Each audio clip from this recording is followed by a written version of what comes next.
오늘 우리가 나누고자 하는 말씀, 저희가 꼭 들어야 하는 말씀인데요. 이 말씀이 여러분이 앞으로도 많이 들으실 말씀입니다. 또 오늘 여러분이 이 말씀을 다 소화하지 못한다 할지라도 여러분이 이 말씀을 들어두시고 깊게 묵상하시는, 그리하여 여러분의 신앙이 보다 구체적으로 정립되는 그러한 시간들이 되기를 바랍니다. 화평의 세대,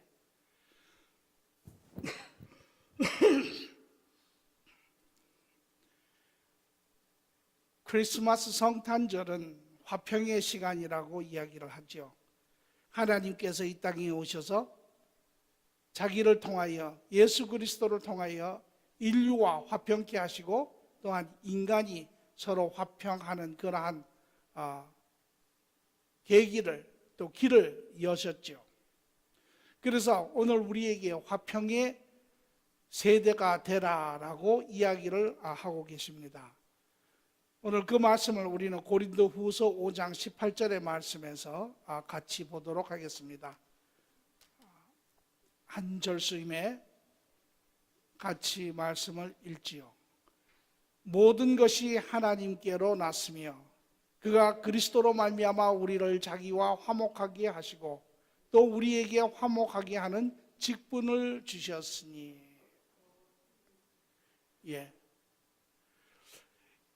성경은 이 말씀을 여러 가지로 또 여러 각도에서 이야기를 합니다. 사도 바울은 교회 각도에서 이것을 이렇게 이야기하죠. 골로새서와 갈라디아서에 보면 이제 그리스도께서 십자가에 교회를 탄생시키시고 모든 인류의 죄를 사하심으로 말미암아 실질적으로 교회의 모든 모형을 완성시킨 그러한 단계, 그러므로 사도 바울은 그리스도의 부름을 받은 사역자로서 자기를 가르쳐 말하기를 교회가 담당해야 할 그 고난을 자기의 몸에 채운다라고 이야기를 합니다. 화평의 세대, 화평의 사람으로서 사는 자의 모습이라고 할 수 있습니다. 오늘 우리 이 시대 그리스도 이전의 세대는 전부 다 깨어짐의 세대였지요. 죄로 인하여 하나님과 분리되고 자신과의 내적인 속사람과 겉사람이 분리가 되고 이제 외적으로 사람들과의 모든 관계가 분리가 되고 자연으로 분리가 되는 이 분리의 시대였습니다. 그러나 예수 그리스도가 이 땅에 오셔서 이제 그분은 분리의 시대를 화합의 시대로, 다시 회복의 시대로, 화평의 시대로 만드는 그런 분이십니다. 그래서 오늘 본문의 말씀 고린도후서 5장 18절의 말씀도 두 가지를 이야기를 하고 계세요. 먼저 하나님께서 예수 그리스도를 통하여 모든 인류와 십자가의 구속을 통하여 화평의 길을 여셨다라는 것입니다. 이루셨다라는 것입니다. 완성하셨다라는 것입니다. 그것이 예수께서 십자가에 돌아가실 때 이제 다 이루었다라고 이야기하시는 부분이죠. 이제 남은 부분은 교회의 몫이라는 것입니다. 물론 지금도 성령님께서 그 하나님의 나라를 이루시기 위하여 이 땅의 모든 심령들 가운데 역사하고 계시죠.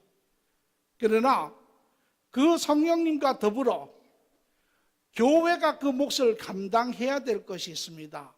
이제 이미 모든 것은 다 이루어졌지만 그 사람들을 초청하여 교회 안에 그 복음을 듣고 하나님의 나라에 들어오게 하는 것은 교회가 담당할 몫이지요.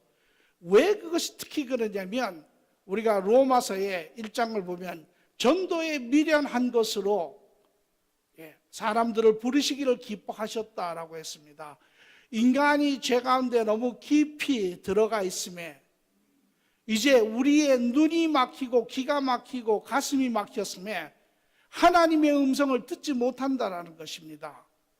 이 복음이 하나님의 복된 소리가 외쳐지지만 사람들은 듣지 못한다라는 것입니다. 그러므로 하나님께서는 이제 교회에 성도들을 보내시어 그 하나님의 복된 소리를 인간의 소리로, 인간이 들을 수 있는 소리로 하나님께서 외치게 하시는 것이 하나님의 뜻입니다. 오늘 본문의 말씀, 또 우리가 성경에 나오는 말씀을 통하여 보면 화평에 대한 하나님의 말씀, 우리에게 하시는 말씀은 무엇입니까? 화평에 대한 하나님에 대한 말씀은 우리에게 화평하라라는 것입니다. 이것은 하나님의 명령입니다. 오늘 우리가 그 일을 감당해야 합니다. 오늘 이것이 우리가 전도해야 하는 이유입니다. 오늘 우리가 이것이 나간 복된 소식을 전해야 하는 이유입니다. 오늘 우리가 인간의 역사를 통하여, 이스라엘의 역사를 통하여, 이스라엘 역사가 왜 하나님의 사역에서 죄됨을 당했습니까? 그것은 바로 그 하나님의 복음을 증거하지 않았기 때문에 그렇습니다. 오늘 말씀을 통해서 분명히 우리가 알 수 있는 것은 이 시대에, 21세기에 이제 주님 재림하시는 이 때에 전도하지 않는 자들, 복음을 증거하지 않는 교회는 하나님의 쓰임을 받을 수가 없습니다. 이것은 우리가 이 교회가 존재하는 가장 중요한 근본적인 이유입니다. 교회는 누구입니까? 교회는 성도 한 사람 한 사람이 교회지요.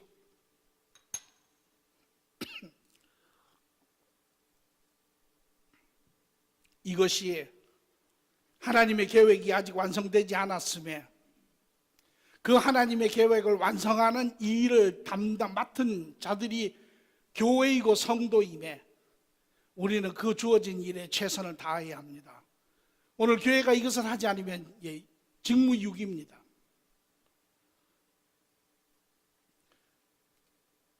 현실적으로, 그러나 오늘 화평하는 것, 교회가 오늘 세상과 화평하는 것, 또 성도가 세상과 화평하는 것, 주위의 사람들과 화평하는 것, 현실적인 관점은 어떻습니까? 현실적인 사실은 어떻습니까? 사람은 화평할 수 없죠. 오늘 우리 화평하지 않습니다.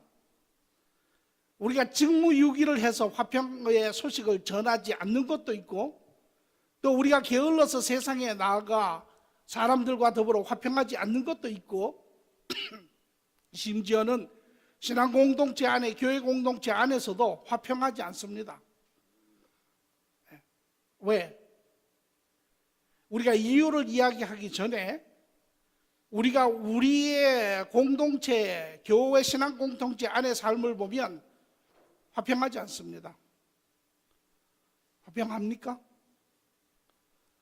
여러분 다 화평하세요? 실질적으로 화평하지 않습니다.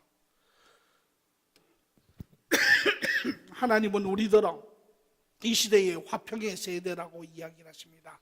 이제 예수님께서 그 화평의 속죄물이 되셨고, 이제 그 길이 열리셨고, 그 모든 것을 가능케 하셨고, 우리가 그 부름을 받았고, 이제 우리가 그것을 같이 그리스도의 제자로서, 이 땅의 그리스도의 제사장으로서 우리가 그 일을 담당할 직무가 우리에게 있습니다.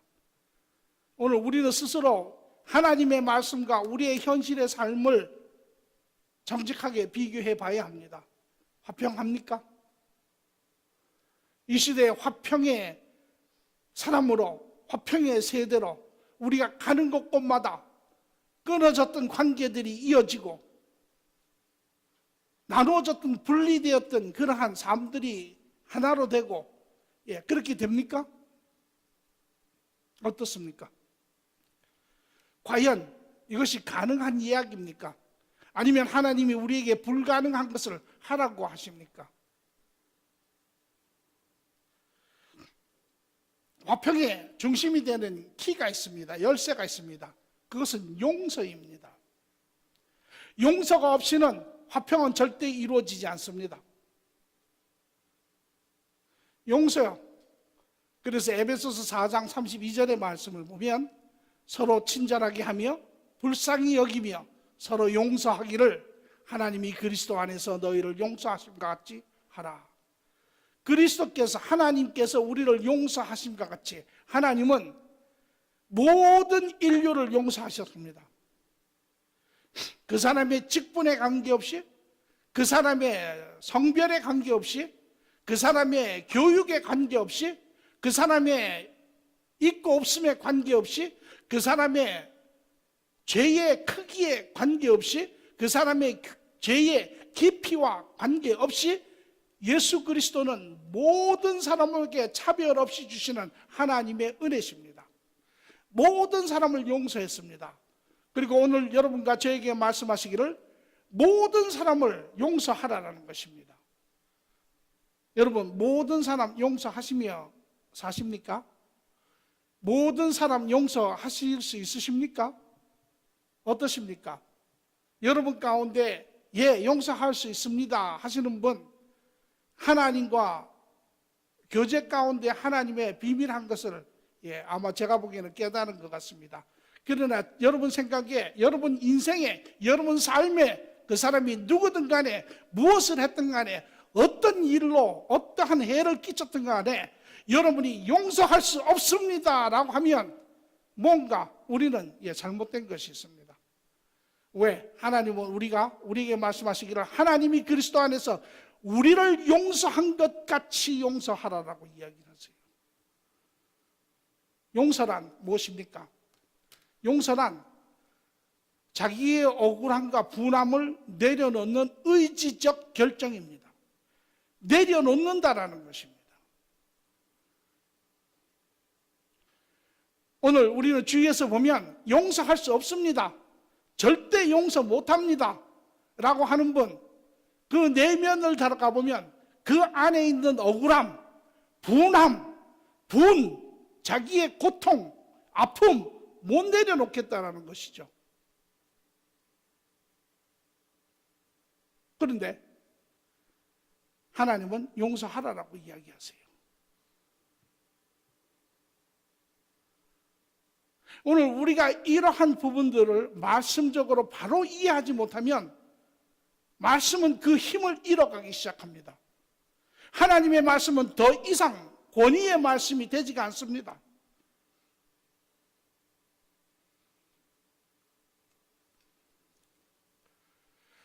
용서는 제 말의 표현입니다. 용서는 절대성입니다.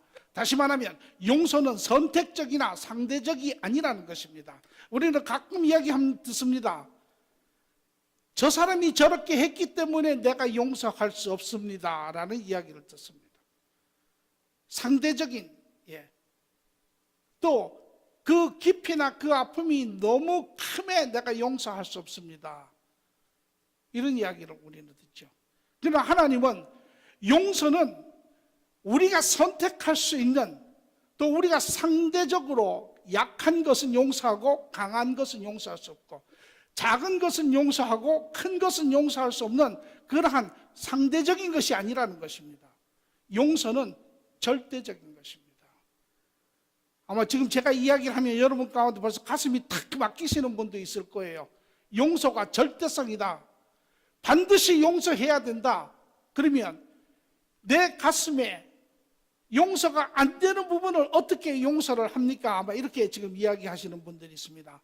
그러나 우리가 여기에 그 이야기를 보기 전에 우리는 먼저 믿음의 사람은 이러한 자세가 있어야 합니다. 하나님은 불가한 것을 하라고 하시는 하나님이 아니십니다. 하나님은 우리가 할 수 없는 것을 하라고 하시는 분이 아닙니다. 하나님은 우리가 하기 싫은 것을 억지로 강제로 하라고 하시는 분은 아닙니다. 이만큼의 크레딧은 우리가 하나님에게 주고 시작을 해야 합니다. 여러분 모두가 거기에 동의하실 수 있기를 바랍니다. 마태복음 6장 14절에 15절의 말씀을 보니까 너희가 사람의 잘못을 용서하면 하늘의 아버지께서도 너희의 잘못을 용서하시려니와 너희가 사람의 잘못을 용서하지 아니하면 너희 아버지께서도 너희의 잘못을 용서하지 아니하시리라. 우리가 천국에 갔습니다. 우리의 모든 죄가 다 사해졌으리라고 생각을 했는데, 물론 구원의 관계는 없죠. 그런데 우리가 하나님 앞에 섰는데 우리의 모든 죄가 그대로 공중에 떠 있습니다. 그런데 만약에 하나님께서 너희의 죄가 사하여지지 아니하면 너희가 너희 형제를 사하지 아니함이라 라고 한다면 얼마나 부끄럽겠습니까?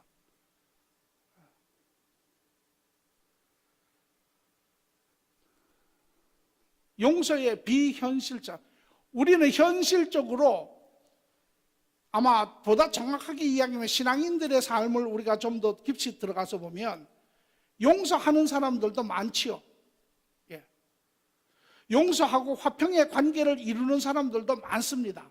그런데 그 중에 간혹 한두 사람, 몇 사람 용서하지 못하는 사람들이 우리의 삶 가운데 여전히 존재하고 있는 것, 부인할 수 없는 일이죠. 왜? 그러면 그 사람들은 어떻게 합니까? 하나님께서는 그 사람들을 용서하라고 이야기를 하세요. 어떻게 용서합니까? 용서가 안 되는데 어떻게 용서를 합니까? 오늘 우리가 그 사람들을 용서하지 못하는 이유가 있습니다. 아까도 이야기했지만 그것은 인간적 사랑, 자기 주관적인, 자기 중심적인 사랑 때문에 그렇습니다. 사람들은, 우리는 과정에 있는 사람들입니다. 이제 세상의 삶을 내려놓고 하나님 안의 삶을 배워가는 사람들입니다. 세상의 가치관을 내려놓고 하나님 가치관을 배워 사는 사람들입니다. 세상이 보여준 삶의 길을 내려놓고 하나님이 보여주시는 삶의 목적을 이루어가는 그러한 삶을 사는 사람들입니다. 우리는 때때로 여전히 우리 내면에 자기중심적인 사랑, 자기중심적인 그러한 관점을 가지고 있습니다. 이 자기중심적인 인간적 사랑은 온전한 사랑이 아니죠. 인간의 사랑은 하나님이 주신 그 사랑의 속성과 인간의 죄성이 같이 합쳐져서 삐뚤어진 사랑입니다. 그래서 이것을 자기중심적인 사랑이다, 이렇게 저는 표현을 합니다. 이 자기중심적인 사랑은 이 사랑의 관점은 남이 아니고 자기입니다. 그래서 하나님의 사랑을 이타적인 사랑, 남을 바라보는 사랑이라고 이야기한다면 그 중심이, 이 인간적인 사랑은 자기중심적인 사랑입니다. 자기중심적인 사랑, 자기에게 관점이 맞춰져 있는 사람이면 사람과 사람이 문제가 생기면 자기를 바라보게 됩니다. 자기의 아픔을 바라보게 됩니다. 자기의 고통과 자기의 힘든 억울함을 바라보게 됩니다. 남의 것을 보는 것이 아니라 자기의 것을 봅니다. 그러면 그것은 용서할 수 없습니다. 절대 용서 못합니다. 그래서 용서하지 못하시는 분들의 이야기를 들어보면 자기의 아픔을 항상 호소합니다. 내가 이만큼 아픈데, 내가 이렇게 죽을 만큼 힘든데, 내가 이렇게 고통을 받았는데, 자기 중심의 관점에 맞춰져 있습니다. 이것은 용서 못합니다. 용서가 안 되죠. 그래서 우리가 현실적으로 오늘 우리가 살면서 용서하지 못하는 이유는 바로 중심에 자기가 있기 때문에 그렇습니다.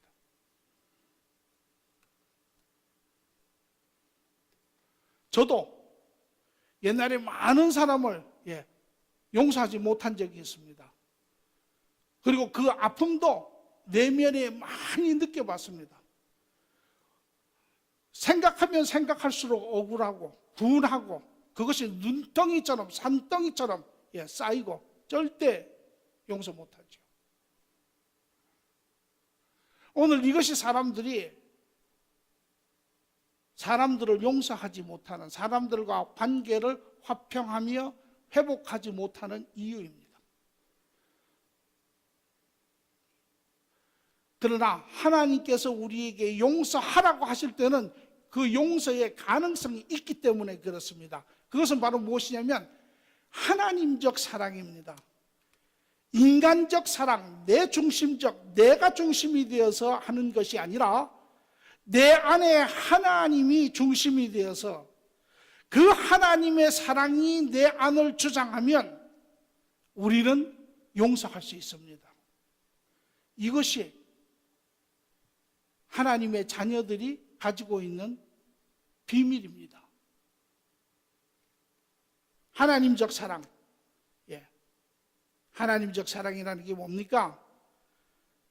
여러분, 하나님의 사랑이 여러분의 체험해 보신 적 있으십니까? 아마 여러분 가운데 있다라고 이야기하신 분도 있고 없다라고 이야기하시는 분도 있을지 모르지만 제가 말씀을 드리면 여러분 모두는 하나님의 사랑을 체험하셨습니다. 그리고 지금도 체험하실 수 있습니다. 그리고 앞으로 여러분 삶 평생에 그 하나님의 사랑을 체험하실 수 있습니다. 그것은 다시 말하면 우리가 하나님의 사랑을 체험할 수 있고 느낄 수 있다고 하면 우리는 누구든지 용서할 수 있다라고 하는 사실입니다. 언제 우리가 하나님의 사랑을 느낍니까? 그 하나님의 사랑은 여러분이 예수 그리스도의 십자가에 하나님의 사랑이 있다라고 하는 사실을 아셔야 합니다. 그래서 뭐라고 하나님께서 얘기하시면 그리스도 안에 내 사랑을 너희에게 확증하였느니라 라고 이야기를 하세요. 여러분이 십자가를, 그리스도에 매달리신 십자가를 바라보시고 그 그리스도가 하나님의 사랑이시죠. 그분이 하나님의 사랑의 모든 인류의 죄를 대속하시고 품으시고 자기의 피를 흘려 대가를 지불하시며 죽으시는 그분을 바라보시면 여러분 마음이 어떻습니까? 여러분 마음이 어떻습니까? 하나님의 사랑이 느껴지십니까? 느껴지시죠? 왜? 여러분 안에 계시는 성령님이 여러분의 그 마음을 깨닫게 하세요. 느끼게 하세요. 그 하나님의 사랑이 결정체로 되어 있는 그 십자가의 예수 그리스도를 바라보시는 순간, 여러분이 그 안에 하나님의 사랑을 느끼시는 순간, 여러분 안에 계시는 성령님이 로마서 5장에 너희 안에 이미 성령님으로 인하여 그리스도의 하나님의 사랑이 부은 바 되었으니 그분의 사랑이 여러분의 심령을 채우시는 시간입니다. 그 하나님의 사랑이 여러분 안에 채워지는 그 순간 여러분은 더 이상 여러분의 중심이 되지가 않습니다. 여러분을 보지 않습니다. 여러분의 상처를 보지 않습니다. 여러분의 손해를 보는 것이 아니라 그 그리스도 안에서 여러분은 상대편을 보기 시작을 합니다.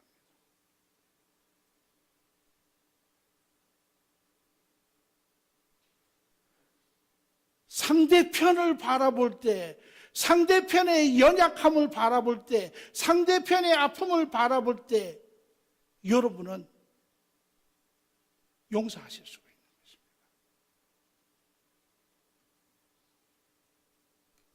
좀 더 구체적으로 이야기를 드려보죠. 하나님의 사랑의 근원이 어디에 있다고요? 십자가 예수님에게 있습니다. 여러분이 그 십자가 예수님과 여러분의 속사람이 하나가 될 때 여러분 안에 계시는 성령님으로 인하여 여러분 안에 하나님의 사랑이 채워지고 여러분의 관점이, 여러분의 마음이 넓어지며 여러분의 관점이, 여러분 중심적인 그런 육에서부터 여러분 하나님 중심적인 그런 속사람으로 여러분이 옮겨가며 여러분의 마음은 여러분을 바라보는 것이 아니라 상대편을 바라보게 됩니다. 사랑의 관점은 이제 여러분이 바른 나 중심적인 삐뚤어진 그런 인간적인 관점으로 보는 것이 아니라 이제 하나님에게 속한 하나님의 속성을 가지고 하나님의 사랑을 가지고 여러분이 바른 관계 안에서 바른 것을 보기 시작하는데 그것을 우리 교회에서는 인격 용서라고 이야기를 합니다.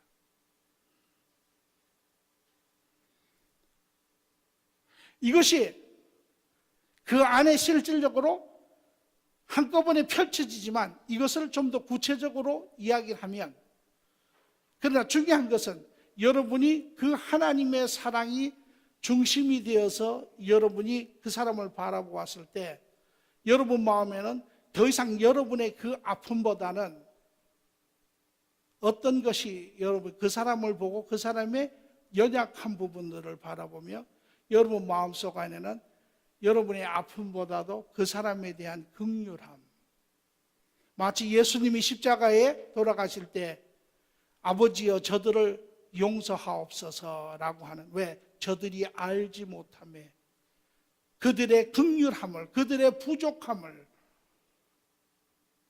바라보는 그러한 마음이 여러분 안에 들어오기 시작하기 때문에 여러분은 그것을 내려놓을 수가 있는 것입니다.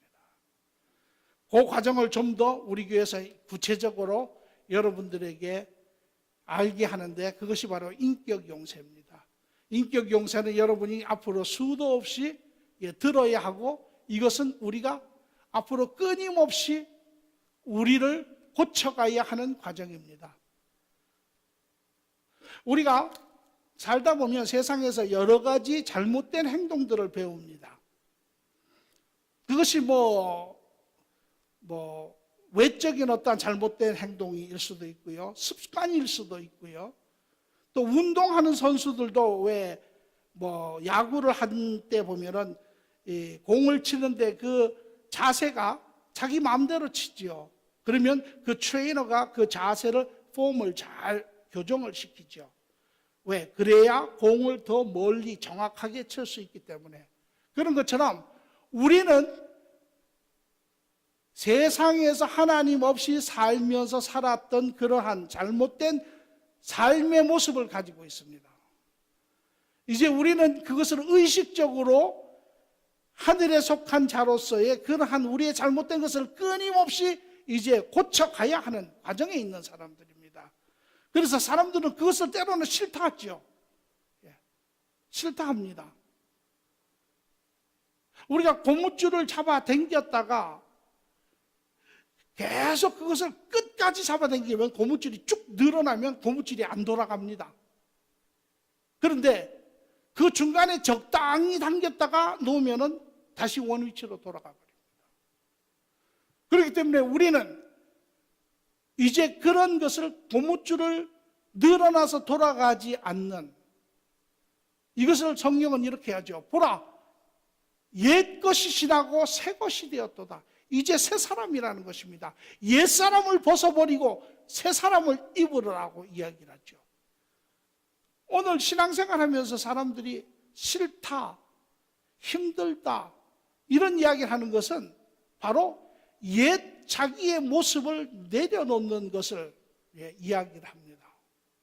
그런데 이것은 새 옷을 왜 입어야 하는지, 새 옷을 입으면 어떤 유익함이 있는지, 이런 것을 바로 이해할 때 비로소 그것을 끝까지 이룰 수가 있습니다. 그런데 이런 부분을 제대로 이해하지 못하고 자기의 현재의 삶, 세상으로부터 배운 그러한 삶을 내려놓으라고 하면 사람들은 힘들어하고 중간에 되돌아가는 사람들이 많습니다. 그것을 보다 구체적으로 이제 하나님 안에서 하나님과 연합되어 하나님의 사랑 관계 안에서 하나님의 사랑을 가지고 바른 관점을 보고 사는 것이 바로 이 과정에, 이 과정을 성화라고도 할 수 있고 성도의 삶이라고도 할 수 있고 이 과정의 중심이 되는 것입니다. 인격 용서. 이 하나님의 사랑이 여러분 안에 있으면 여러 개가 이렇게 한꺼번에 이루어지는데, 그때 첫째 여러분이 하는 것이 뭐냐면 서로를 인정하기 시작을 합니다. 오늘 많은 사람들이 사람을 인정하지 않습니다. 자기의 기준점에서 봅니다. 하나님의 기준점에서 봅니다. 자기의 기대치를 가지고 봅니다. 그러나 사람을 있는 모습 그대로 인정해야 합니다. 바르게. 우리가 세상적인 나 중심적인 관점으로 보면 세상에 있는 사람들, 죄로 인하여 생긴 것은 모든 사람들은 우리의 경쟁 대상이고 우리의 가족이 아니고 남이고 이렇게 우리가 보이지만, 그러나 하나님 안에 바른 관점과 바른 마음을 가지고 보는 사람에게 그렇게 보이지 않습니다. 다 하나님의 지음바 대한 하나님의 자녀들이고 바른 신분으로 보이고 하나님 안에 한 형제 자매된 사람으로 보이고 그 안에 동등하게 중요한 하나님 앞에 동등한 위치를 가지고 있는 사람으로 보이고, 그러면서도 하나님의 자녀이지만 그러나 여전히 우리는 죄성을 가지고 있는 과정에 있는 옛것을 벗어버리고 새것을 입어가는 잘못된 사망의 길을 내려놓고 생명의 길로 이제 접어드는 그러한 삶을 사는 사람들입니다. 여기에 이러한 관점들이 회복되지 않으면 그 길이 엄청나게 힘이 들죠. 그러니까 그 길을 가면서도 좌충우돌하는 것입니다. 계속 부딪히고 가는 사람마다 부딪히고 오는 사람마다 부딪히고.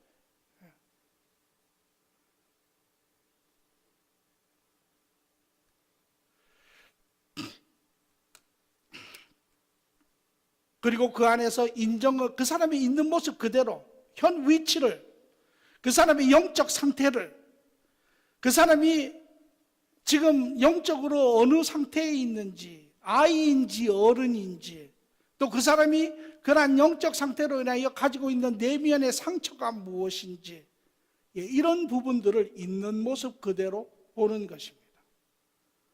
그러면서 저는 내 형제라, 하나님께서 지으셨고 예수님이 목숨을 주시고 성령님께서 완성시켜가는 내 형제라고 하는 관점이 먼저 인정이 되어야 합니다. 두 번째로는 이제 우리는 그 인정하에 우리는 같이 길을 걸어가는 과정에 있는 사람들입니다. 같이 이루어가야 하는 사람들입니다. 여기에 하나님의 자녀들이 근본적으로 가지고 있는 생각은, 모든 사람들은 다 하나님을 사랑합니다. 하나님과 이미 관계가 되어 하나님 자녀 된 사람들은 하나님을 사랑합니다. 그리고 하나님의 말씀을 지켜 살기를 원합니다. 정도에 따라 차이는 있을 수 있지만 다 그렇게 살려고 하죠. 이야기를 제가 임상적으로도 많은 사람들과 이야기해 보면 대부분의 사람들은 다 그렇습니다. 100이면 100 다 그렇습니다. 하나님을 사랑하고자 하는 마음이 없는 사람은 아닙니다. 그러나 문제는 이제 모든 사람들이 영육의 싸움이 있죠. 우리에게 두 지체가 있고 두 생각이 있고 우리는 항상 인생의 기로에서 결정하며 가는 사람들입니다. 깨어 있어야 합니다. 보아야 합니다. 하나님의 그러한 바른 관계 안에 하나님의 중심적인 그러한 위치에 있는 사람들은 깨어서 하나님의 길을 쫓아갑니다. 하나님의 생각을 품고 갑니다. 하나님의 길을 보고 갑니다. 그러나 깨어있지 못한 사람은 하나님과 관계 안에 있다고 하지만 여전히 자기 길을 갑니다. 그러면 넘어지는 것이죠.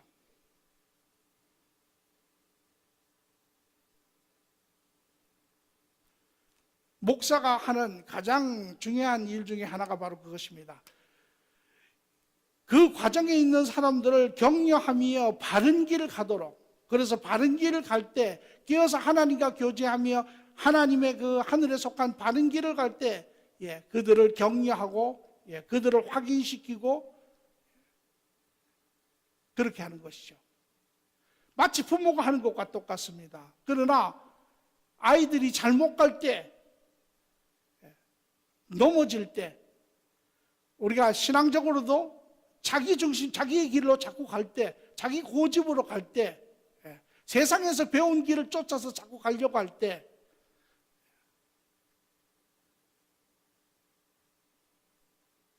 때로는 권면도 하고 때로는 깨닫게도 하고 그렇게 하죠. 이런 부분들이 이해가 되는 가운데 있죠. 예. 그러면 이제 많은 사람들이 그 과정을 하나님과 교제하며 바른 길을 갑니다. 그 삶의 기로에서 바른 결정들을 하면서 갑니다. 하나님과 동행해서 갑니다. 많은 경우에 그렇게 갑니다. 그러나 중간중간에 넘어지는 경우들 많습니다. 예. 저도 말을 탁 뱉어놓고는 이거 안 했어야 하는 이야기인데 라고 금방 돌이키면 또 후회하는 이야기도 있습니다. 우리 모두가 그렇죠. 이러한 바른 과정에 있는 사람들, 같은 과정에 같은 길을 걸어가는 사람들이 넘어지는 것을 이제는 하나님 안에 바로 있는 사람들은 그 사람들을 보고 긍휼히 여기는 것이죠. 오히려 넘어졌을 때 그들을 긍휼히 여깁니다. 저 사람이 아직도 이러한 부분에 연약하여서 아직 성숙하게 자라지 못하여서 바로 서 있지 못함에 저 사람이 저렇게 넘어지는구나. 보는 관점이 달라져야죠.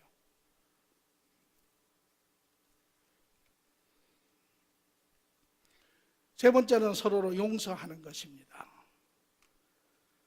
이러한 바른 하나님과 관계 안에 바른 마음을 가진 자는 사람을 보면 서로를 있는 모습 그대로 인정하고 그 안에서 서로를 격려하며 같은 과정을 가지만 이러한 사람들은 자연히 용서할 수 있다는 것입니다. 이 용서는 중요합니다. 용서를 한다고 해서 내가 손해본다, 내가 어리석다, 바보 같다, 나는 맨날 당하기만 하네, 이 소리가 아닙니다. 그리고 용서했다고 해서 끝나는 것이 아닙니다. 용서를 해야만 우리는 그 사람을 세울 수가 있습니다.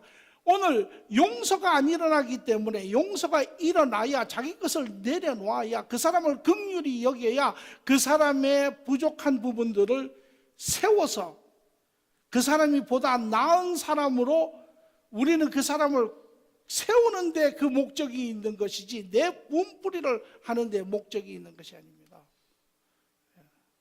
옛날 같았으면 분풀이 해야죠. 이에는 이, 눈에는 눈, 주먹에는 주먹. 분풀이 해야죠. 그러나 이제는 우리는 그 마음을 하나님 안에서 이길 수 있다는 것이에요.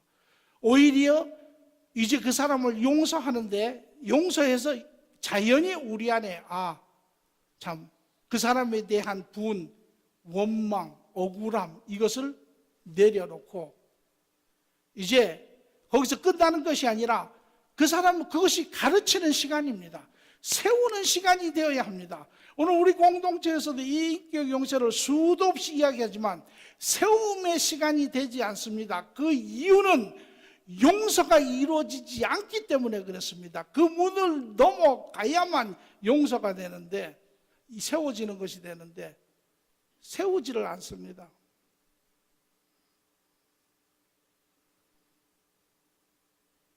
우리의 목적은 다 같이 하나님의 자녀로서의 내면적, 외적 삶을 회복하는 것이 우리의 목적입니다. 하나님도 그것을 하고 계시고 오늘 우리 교회도 성도들 사이에도 세상과도 그것을 회복해 나가는 것이 바로 화평이 있지요. 네 번째, 서로 세워야 합니다. 용서가 일어나지 않으면 절대 세움이 없습니다. 세움이 없으면 사람은 변함이 없습니다. 오늘 사람이 인격적으로 변하지 않는 것, 자라지 않는 것, 신앙이 성숙하지 않는 것, 그것은 이 관문을 넘어가지 못하기 때문에 그렇습니다. 세우는 것은 무엇입니까? 서로 사랑 안에 신실을 이야기하는 것입니다.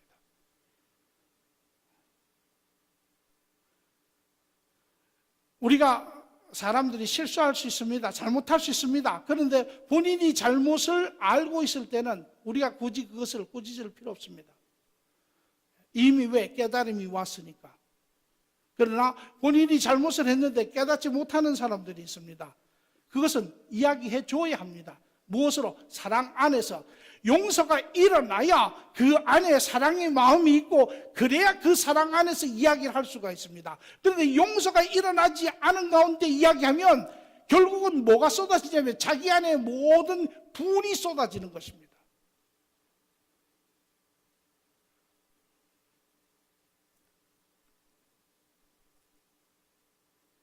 그리고 잘못도 그러나 그 잘못 안에 악이 있는 잘못이 있습니다. 악인 줄 알면서 잘못된 것인 줄 알면서 행하는 악은 이것은 책망을 받아 마땅하지요. 이런 것은 우리가 이제 연단을 훈련을 시켜야 해서 가르쳐야 하는 그러한 세움의 시간이 필요합니다. 이것이 하나님 안에 바른 관계, 예수 그리스도를 통하여 바른 관계 안에 하나님과 관계가 회복이 되고 하나님 중심적이 되고 하나님 사랑이 우리 안에 채워지면 이런 것들이 자연스럽게 우리를 다스리고 이러한 부분들이 이루어져 가는 것입니다. 그러면 나의 억울함은 어떡합니까? 나는 억울하지요. 분명히 억울한 부분이 있습니다. 그러면 내 억울함은 어떡합니까? 로마서 12장 19절에 20절의 말씀을 보니까 내 사랑하는 자들아 너희가 친히 원수 갚지 말고 하나님의 진노하심에 맡기라. 기록되었을 때 원수 갚는 것이 내게 있으니 내가 갚으리라 주께서 말씀하시니라. 내 원수가 줄이거든 먹이고 목마르거든 마시게 하라. 그리함으로 내가 숯불을 그 머리에 쌓아 놓으리라. 악에 지지 말고 선으로 악을 이기라. 하나님께서 반드시 보응하신다는 것입니다. 결산하신다는 것이죠. 용서는 어떤 결과를 가지고 옵니까? 용서하면 어떻게 됩니까? 용서하지 못하면 이와 같은 결과가 생깁니다. 첫째, 자기 자신이 망가집니다. 절대 자라지 못합니다. 신앙은 성숙하게 자란다. 여러 가지로 표현합니다. 신앙이 자란다. 성숙해진다. 인격이 자란다. 하나님의 형상이 회복된다. 다 같은 이야기입니다. 그런데 그것은 이 용서의 과정의 관문을 넘어가야 이루어지는 것입니다. 맨날 여기에 관문에 걸려서 넘어가지 못하니까 사람이 없습니다. 세월이 지나도 사람이 없습니다. 물론 항상 그렇다라는 건 아니죠. 그 안에 자라가죠. 계속 자라가고 그런 부분을 아까도 이야기한 것처럼 많은 부분에 용서도 하고 많은 부분에 이렇게 하지만 그러나 결정적인 부분에 가서 우리는 그런 것까지도 이제 넘어가서 성숙하게 자라가야죠. 자기의 인격이 자라지 않습니다. 둘째는 삶이 망가집니다. 맨날 미워하고 분내하고 씩씩거리고 하면 내가 망가지죠. 그렇게 하면 마음이 아프면 몸도 병이 납니다. 삶도 병이 나요. 뿐만 아니라 이렇게 하면 예수님이 십자가에서 이루어 놓으신 이 신앙 공동체가 이루어질 수가 없습니다. 교회 공동체가 이루어질 수가 없습니다. 오늘 교회 공동체가 이루어지지 않는 부분들, 이러한 하나님과의 바른 관계가 이루어지지 않고 자기중심적이라 이러한 용서가 이루어지지 않고 문제만 생기면 교회를 전부 다 걸어 다 나가버립니다. 하나님 나라가 안 이루어지는 거죠. 화평의 세대가 되지가 않습니다.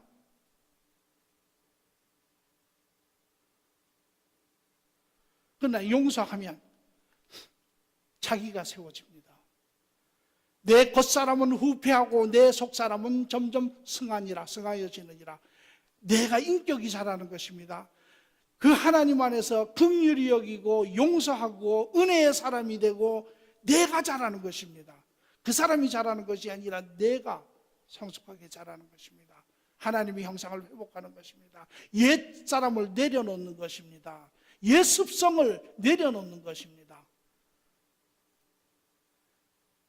그로 말미암아 내 삶이 즐거워지죠. 유쾌해지죠. 더 나아가서는 화평의 공동체가 이루어지는 것입니다. 결론적으로 말씀드리면 이렇습니다. 첫째, 용서 현실적으로 불가합니다? 아닙니다. 불가하지 않습니다. 하나님 안에 있는 자 용서 불가하지 않습니다. 용서는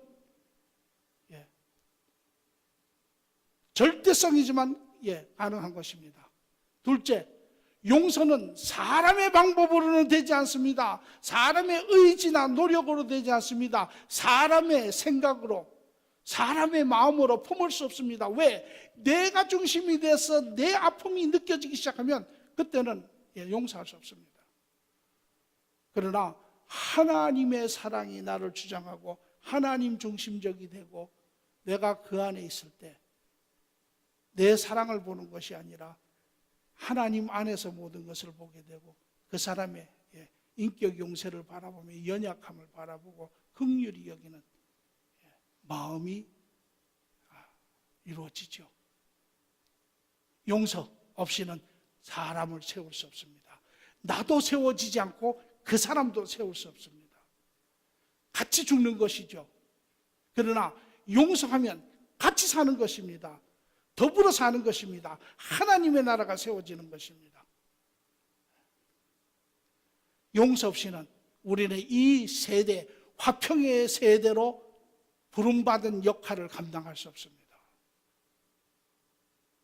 오늘 세상 나가보십시오. 얼굴이 달라서 아닙니다. 경제, 사회적인 위치가 달라서가 아닙니다. 모든 것이 다 마음 안에서 분리되어 있죠. 그런 사람들에게 바른 마음을 가진 사람들만이 갈 수 있습니다. 하나님에게 속한 자들만 그런 마음을 가질 수 있고 그런 사람들만이 이 시대의 화평의 세대가 될 수 있는 것입니다. 예수 그리스도께서 이 땅에 이루어 놓으신 것을 우리는 완성할 수 있는 그러한 세대라고 하는 사실입니다. 오늘 크리스마스 우리가 성탄절을 보내며 화평의 세대라 수도 없이 이야기를 듣지만 화평이 뭐가 화평입니까? 뭐가 이 땅의 평화입니까? 바로 오늘 여러분과 저 하나님 안에 있는 자들, 하나님 안에 하나님의 도움을 받는 자들, 하나님 안에 하나님의 관점과 사랑을 가진 자들, 이런 자들이 하나님과 관계를 바로 한 자는 세상 사람들과 바른 관계를 할 수 있습니다. 세상 사람들과 바른 관계를 하려면 반드시 하나님과 바른 관계가 먼저 이루어져야 합니다. 세상에서는 아무도 할 수 없습니다. 그러나 하나님의 사람들은 할 수 있다는 것이죠. 오늘 이 시대 화평의 세대로서, 화평의 자녀로서, 화평의 부름을 받은 사람으로서, 화평을 체험한 자들로서 이 시대 사람들을 화평 가운데 부르는 사람들이 되기를 간절히 축원합니다.